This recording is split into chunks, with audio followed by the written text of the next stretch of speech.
Bon dia, buscadors. Anem per al número 4. Fixeu-vos que hem dit l'1 és molt exterior, molt de fer coses.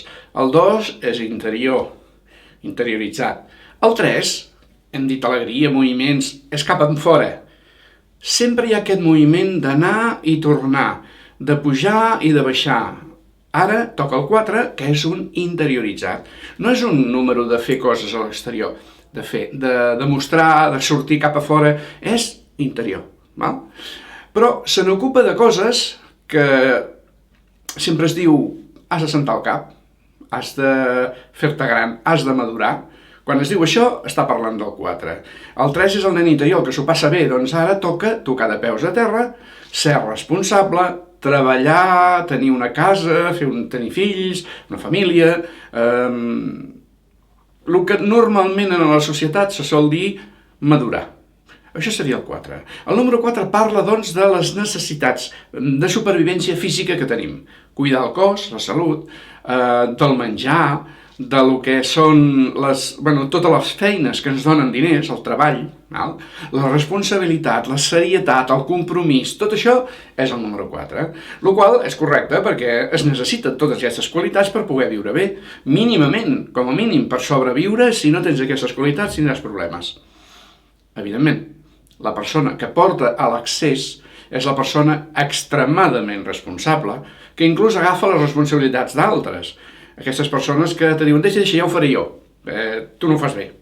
Això es fa bastant, sobretot moltes mares, a l'hora de fer coses de casa, tant en la parella com en els fills, més d'una vegada passa aquest problema, no? De que se'ls diu, has d'ajudar, però quan comencen a fer-ho, com que no ho fan bé, lògicament, fins que no se n'aprèn, és, va, ja ho faré jo, i aparta, que ja ho faig jo. Aquest problema d'excés de responsabilitat d'agafar inclús el que tindria que fer un altre, es porta a nivell de feina, la persona que es fa indispensable en la feina perquè fa de tot i ho fa tot bé, se suposa, i que inclús no deixa a vegades que d'altres ho facin. Això seria en excés. També l'excés de tocar de peus a terra un es pot convertir en materialista, el tacanyo, no? Com diuen, el gasiu, el que no gasta, el que vol estalviar, el que són les peles és el que li importa més, les peles en el qual és la manera de ser més, de donar més valor a tot el que és material, no solament als diners, les possessions, el tenir casa i coses així. Valorar molt la feina més que els afectes i els sentiments. El 4 és més aviat pràctic, com he dit, i per tant no és sentimental.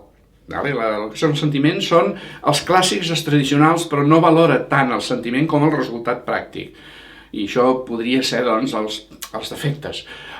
Si és per falta de, llavors ens trobaríem en què el que falta, una persona que tingui un 4 en manca, el que tindria doncs, és falta de responsabilitat, falta de tocar de peus a terra, els diners no importa, jo soc molt espiritual, per exemple, o somia truites. Per tant, el 4 pot comportar qualsevol d'aquestes coses, però bàsicament el 4 se n'ocupa de tot el que sigui material, la supervivència i el necessari per estar bé físicament en aquest món.